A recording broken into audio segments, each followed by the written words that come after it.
하나님께 큰 영광이 되고 우리에게 기쁨과 은혜가 된 줄 믿습니다. 우리 감사의 계절에 옆에 분들하고 이렇게 인사했으면 좋겠습니다. 같이 사시는 분이라면 저와 살아주셔서 감사합니다. 아니면 또 같은 성도라면 저와 함께 신앙생활 해주셔서 감사합니다. 인사하겠습니다.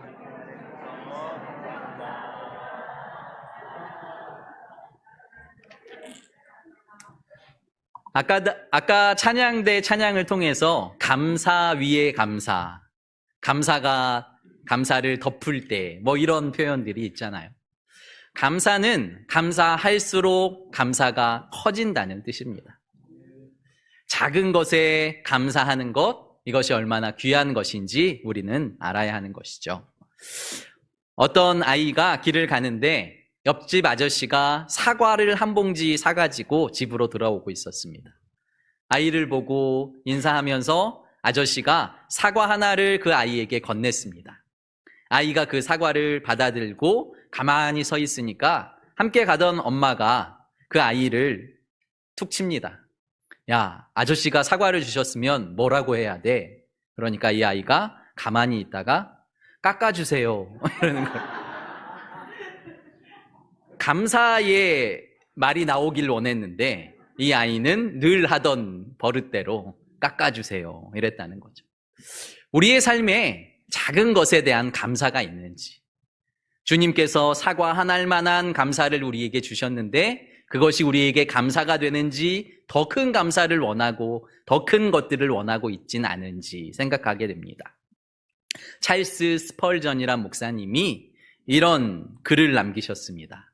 감사에 관한 말씀인데요. 함께 읽어볼까요? 네, 시작. 우리에게 촛불을 주신 은혜에 감사하면 하나님께서 별빛을 주실 것이요. 우리에게 별빛을 주신 은혜에 감사하면 하나님께서는 달빛을 주실 것이요. 우리에게 달빛을 주신 은혜에 감사하면 하나님께서 햇빛을 주실 것이요. 우리에게 햇빛을 주신 하나님께 감사하면 하나님께서는 별빛도 달빛도 햇빛도 필요 없는 영원한 빛의 나라 천국으로 인도해 주실 것이다. 아멘. 우리의 감사의 시작은 촛불에서 시작한다는 겁니다. 아주 캄캄한 방 안에 촛불 하나가 피어 있다면 그 촛불 하나에 감사하는 사람도 있고요, 불평하는 사람도 있습니다. 아, 왜 이렇게 어두워? 잘 보이지도 않네. 이러는 사람이 있고, 와, 그래도 촛불 하나 있어서 너와 내가 서로 얼굴을 보고 얘기할 수 있으니 얼마나 감사하냐라고 말하는 사람도 있다는 거죠. 결국 그 감사가 더 큰 감사를 낳고 결국은 하나님의 나라를 소유하게 된다는 하나님의 말씀이 여러분들의 삶 가운데 깊이 새겨지시기를 예수 그리스도의 이름으로 축복합니다. 지난주의 말씀을 통해서 오늘 빌립보서 4장인데 빌립보서의 상황을 함께 나누었습니다. 바울은 지금 옥에 갇혀 있습니다. 빌립보 교회 안에는 어려움이 생겼습니다. 그 어려움 중에 하나가 오늘 2절 말씀에 기록되어 있습니다.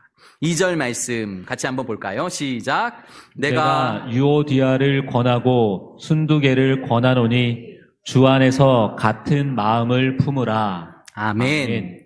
유오디아와 순두개라는 두 여인이 빌립보 교회에 있었습니다. 바울이 빌립보 지역에 도착해서 루디아와 함께 교회를 세우는데 이 두 여인도 크게 헌신했던 것 같습니다. 그런데 하나님의 일에는 헌신하고 하나님의 교회를 세우는 데는 헌신하는데 서로 의견이 다른, 서로 관점이 다른 두 여인이 하나 되는 것에 실패했습니다. 이로 말미암아 교회에 어려움이 찾아왔고 이 두 여인이 교회에 큰 영향력을 끼치는 사람이었기 때문에 교회가 세력을 이루고 어려움 가운데 있게 되었다는 것이죠. 그것이 바울의 귀에 들리게 되었고 바울은 빌립보 교인들에게 할 수만 있으면 서로 하나 되기에 힘써라.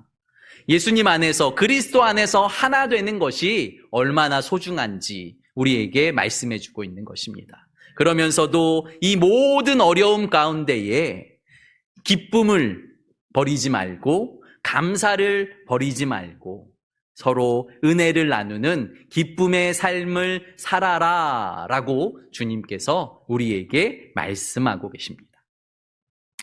사랑하는 성도 여러분, 교회 안에는, 하나님을 믿는 사람 안에는, 그리고 성도 안에는 아무런 염려와 근심이 없죠? 저도 목회자도 장로님도 권사님도 근심이 없는 인생은 없습니다. 저도 오늘도 이 예배 자리에 서며 우리 성도님들이 많이 참여하실까?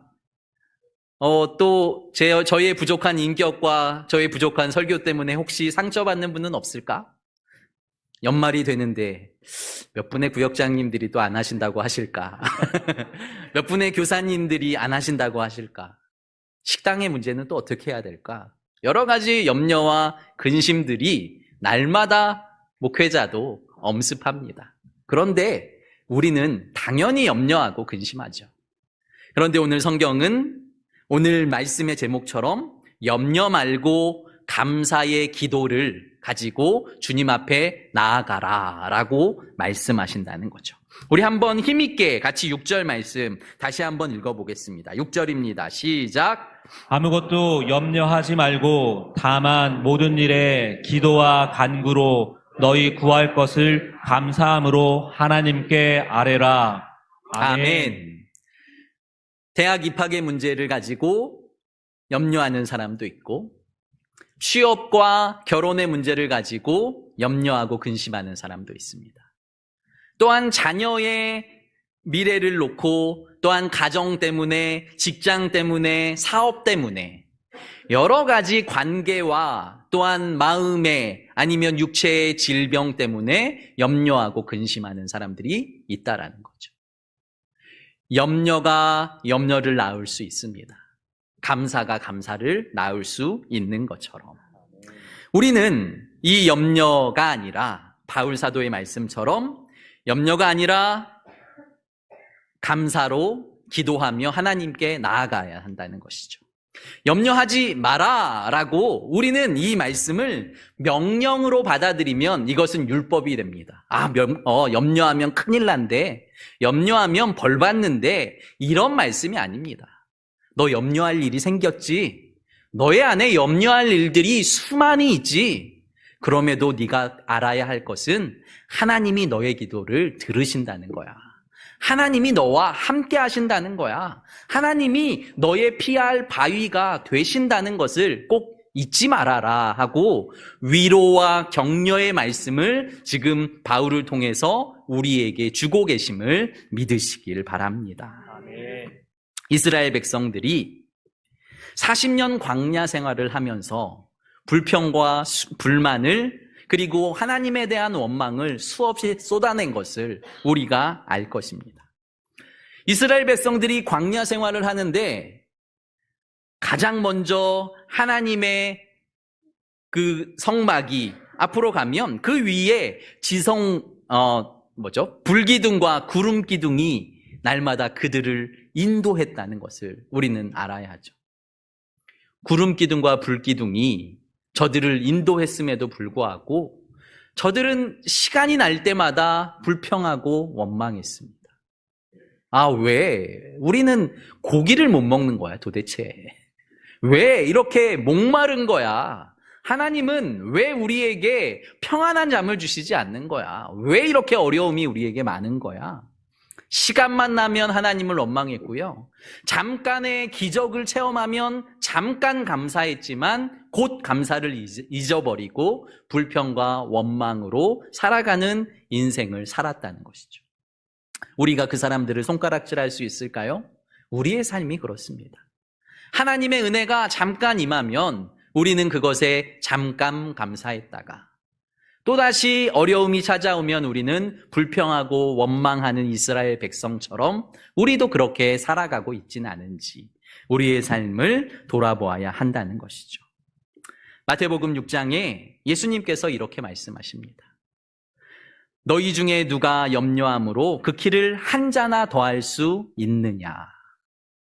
염려는 너희에게 소용이 없어, 이것이 아니라 너희가 염려함으로 그 키를 한 자나 더할 수 없다는 것을 안다면 그 키를 키우시고 그 키를 자라게 하시는 하나님께 그 염려와 근심을 가지고 나와라 라는 말씀입니다.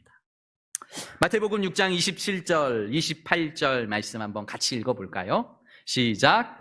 너희 중에 누가 염려함으로 그 키를 한 자라도 더할 수 있겠느냐? 또 너희가 어찌 의복을 위하여 염려하느냐? 들의 백합화가 어떻게 자라는가 생각하여 보라. 수고도 아니하고 길쌈도 아니하느니라. 아멘. 염려를 한번 손바닥이라고 생각해 보십시오. 손바닥만한 염려가 있어요. 이 손바닥만한 염려가 있는데 나는 이 염려를 점점 나의 눈으로 가지고 간다고 생각해 보십시오. 염려로 내 눈을 가리면 세상에 그 어떤 것도 보이지 않고 염려만 보이기 시작합니다. 처음에는 손바닥만한 염려였는데 나의 온 생각과 온 마음과 온 세상을 가득 채울 만큼 염려가 나에게 중요한 것이 되어서 그 어떤 것도 보이지 않게 된다는 것이죠. 사랑하는 성도 여러분, 여러분들에게 이 손바닥만한 염려는 눈을 가리는 것이 아니라 믿음으로 그 손을 내리고 손바닥만한 구름을 바라보아야 하는 것이죠. 엘리야 아시잖아요. 손바닥만한 구름이 하늘 위에 떠올라요. 3년 동안 비가 내리지 않았는데 또 기도하고 또 기도했는데 겨우 저기 하늘 끝에 손바닥만한 구름이 나타났는데 엘리야는 그 손바닥만한 구름을 보면서 왕이시여 비가 내릴 겁니다. 마차를 타고 가십시오. 비에 맞지 않게. 큰 비가 올 것을 준비하십시오 라고 말했다는 것이죠. 손바닥만한 문제, 그것이 우리의 삶을 덮는 사람도 있고요. 그 손바닥만한 문제를 하늘로 올려놓고 구름과 같은 그 손바닥만한 소망을 그리고 손바닥만한 그 구름을 바라보며 하나님의 큰 역사를 기대하고 소망하는 사람이 있다라는 것이죠. 사랑하는 성도 여러분, 여러분은 어떤 편에 있습니까? 믿음으로 염려의 손바닥을 나의 주머니에 집어넣으십시오. 그리고 내 삶에 역사하시는 그 주님을 바라보고 소망하는 것이 우리 믿음의 사람들이 해야 할 일이라는 것이죠. 아멘. 마태복음 6장 30절 말씀 이렇게 기록되어 있습니다. 오늘 있다가 내일 아궁이에 던져지는 들풀도 하나님이 이렇게 입히시거든. 하물며 너희일까 보냐. 믿음이 작은 자들아. 염려의 손바닥이 나의 눈을 가리면 하나님의 역사하심이 보이지 않는 거죠. 하나님의 이 염려의 손바닥을 내려놓고 하나님이 창조하신 세상을 바라보는 거예요. 야, 공중의 새를 봐. 저 새가 어떻게 먹고 어떻게 사는지. 들의 백화파를 봐. 저들이 어떻게 길리어지는지. 한번 상상해 보십시오. 그러면 하나님이 기르시는 백화파는 바람을 맞지 않고 비를 맞지 않을까요? 하나님이 기르시는 공중의 새는 겨울이 찾아오지 않을까요? 아니라는 거죠. 인생에 누구에게나 겨울이 찾아오고요. 누구에게나 비바람이 몰아칠 때가 있고 어려움의 순간이 있지만 결국 그 새는 겨울을 지나 또 다른 봄을 맞이하게 되고 비바람이 지나면 그 백합화는 들의 풀들은 더 멋지게 성장하게 된다는 것을 우리는 믿어야 한다는 것이죠. 우리의 염려를 통해서 우리는 기도로 주님 앞에 나아가 주님의 일하심을 바라보는 겁니다. 그리고 주님께서 이 어려움과 염려와 근심을 어떻게 이기게 하시는지 우리는 주님을 신뢰하는, 주님과 더욱더 가까워지는 계기가 우리의 염려와 근심의 시간들을 통해 여러분들이 주님 앞에 나아감으로 말미암아 하나님 앞에 나아감으로 말미암아 더 큰 은혜가 여러분들의 삶 가운데 넘쳐나시기를 예수 그리스도의 이름으로 축복합니다. 아멘. 다시 빌립보서 4장 6절 말씀 한번 보십시오. 아무것도 염려하지 말고 다만 모든 일에 기도와 간구로 너희 구할 것을 감사함으로 하나님께 아뢰라.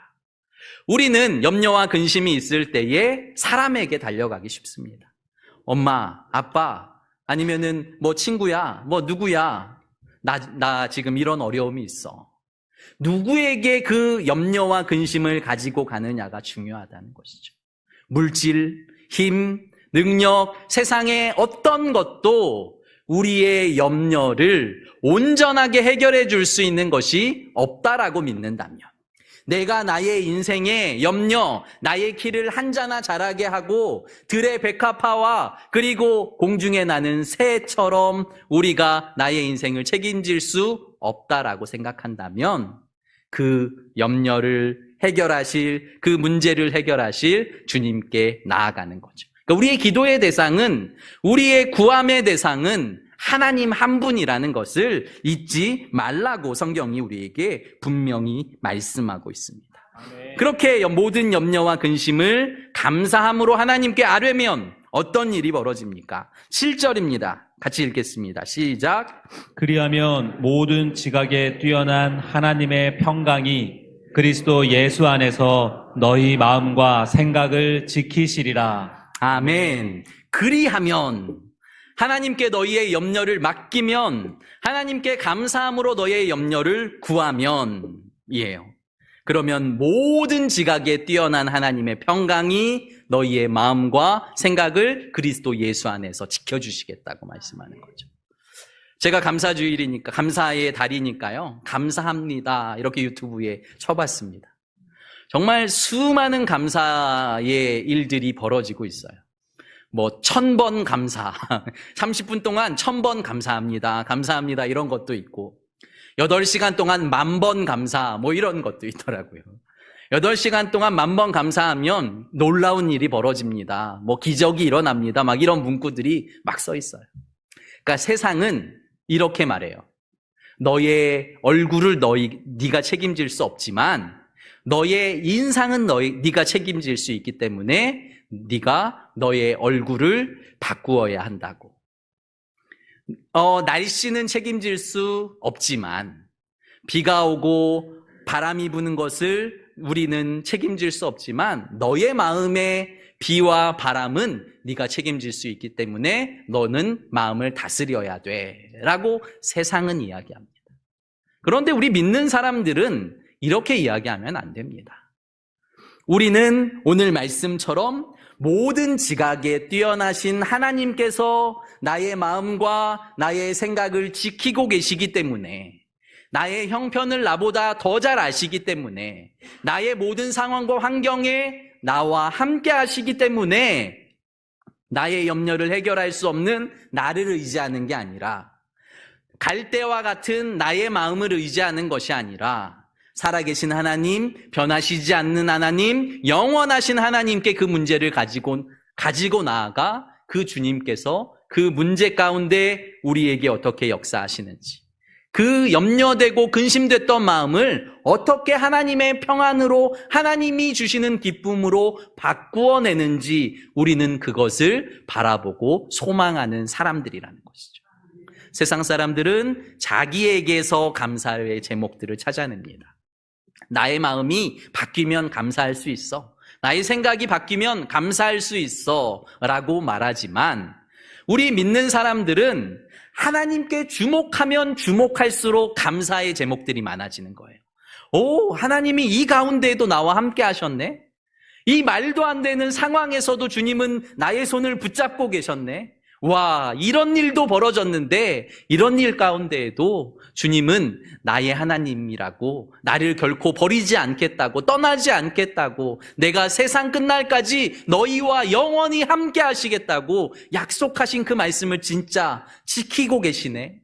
하나님이 뚜렷하게 보이면 보일수록 우리는 감사할 수밖에 없는 인생이 된다는 것을 믿으시길 바랍니다. 만일 우리의 기쁨을, 우리의 평안을, 우리의 감사를 내가 얼마든지 컨트롤할 수 있다면 하나님을 믿을 필요 없습니다. 그런데 나는 감사하고 싶은데 나의 감정이, 나의 상황이, 주위에 있는 사람들이 나를 감사할 수 없게 할 때마다 내가 요동친다면 평안을 주시는 분, 감사를 주시는 분, 기쁨을 주시는 그 하나님을 바라보시길 예수 그리스도의 이름으로 축복합니다. 아멘. 오늘 헌금 찬양이요, 봉헌송이 찬송가 337장입니다. 1절의 가사가 이렇습니다. 내 모든 시험 무거운 짐을 주 예수 앞에 아뢰이면 근심에 쌓인 날 돌아보사 내 근심 모두 맡으시네. 무거운 짐을 나 홀로 지고 견디다 못해 쓰러질 때 불쌍히 여겨 구원해 주리 은혜의 주님 오직 예수. 후렴의 가사가요, 무거운 짐을 나 홀로 지고. 염려가 있는데요, 나는 하나님을 믿어. 하나님은 살아계셔. 우리 하나님은 역사하셔. 입으로는 이야기하지만 늘 인생의 무거운 짐은 나 혼자 지고 있는 거죠. 염려와 근심은 나 혼자 지고 있는 거예요. 사람에게 불평하고 원망은 하지만 그 염려를 하나님께 던지고 하나님께 맡기고, 주님 함께하고 계시죠. 주님 이 어려운 순간에도 나의 마음을 아시죠. 주님께 맡기고 주님이 주시는 평안함을 누려야 하지만 우리는 그렇게 하지 못한다는 거죠. 이 곡을 작사한 호프만이라는 목사님, 이 호프만이라는 목사님이 성도의 가정들을 신방했대요. 대신방처럼 성도의 가정들을 신방하는데 어려움을 당한 성도들이 그렇게 많았다는 거죠. 성도들이 목사님을 만나면 목사님 저 좀 살려주세요. 저 이러다가 죽겠어요. 목사님을 붙들고 애원하는 그 성도들에게 하나님이 주시는 평안함에 대해서 소개하고 다시 예수 그리스도를 붙들자고 그들에게 이야기하고, 그들의 상황이 바뀌지 않았지만 점점 그들의 마음이 평안, 그리고 기쁨, 그리고 감사의 마음으로 변하는 것들을 보면서 이 찬송가 333장을 작사했다라는 것이죠. 사랑하는 성도 여러분, 세상 사람들과 똑같이 우리에게도 언제나 염려는 찾아올 수 있습니다. 언제나 근심은 찾아올 수 있습니다. 그러나 중요한 것은 세상 사람들은 그 염려를 자신이 책임지려고 하고 그 근심을 자신이 해결하려고 하지만 우리는 그 염려와 근심을 가지고 끊임없이 주님께 나아가는 거예요. 주님 아시죠? 주님 아시죠? 주님 아시죠? 주님께 나아가 주님 앞에 내려놓을 때에 주님께서 나에게 은혜를 주시고 주님께서 나에게 감사를 주시고 주님께서 나에게 평안을 주신다는 것을 믿으시길 바랍니다. 모든 지각에 뛰어나신 하나님, 그분의 평강이 그리스도 예수 안에서 살아가려는 성도 여러분들 한 사람 한 사람의 마음 가운데 진정한 감사와 진정한 기쁨과 진정한 평안으로 가득하게 해 주시기를 예수 그리스도의 이름으로 축복합니다. 기도드리겠습니다. 거룩하신 아버지 하나님, 염려 말고 감사와 기도로 나아가자라는 말씀으로 하나님 앞에 우리가 말씀을 듣고 또한 우리의 마음을 드립니다. 아버지 하나님, 우리 안에 염려와 근심의 일들이 가득합니다. 그럼에도 불구하고 우리는 그 염려와 근심보다 크신 하나님, 이 모든 상황과 환경을 분명히 알고 계시는 하나님, 그 하나님을 바울은 알았기 때문에 그럼에도 불구하고 빌립보 교인들에게 그래도 기뻐하십시오, 그래도 감사하십시오, 그래도 주님을 소망하십시오 라고 권면할 수 있었습니다. 아버지 하나님, 우리 앞에 해결되지 않는 문제들이 있을지라도 그 모든 순간에 함께 하시는 주님, 그 모든 순간에도 나를 구원하시고 나를 자녀 삼아 주신 주님 한 분으로 인하여서 감사하며 기뻐하며 평안을 누리는 삶이 되게 하여 주시옵소서. 사랑 많으신 예수님 이름으로 감사하며 기도드립니다. 아멘.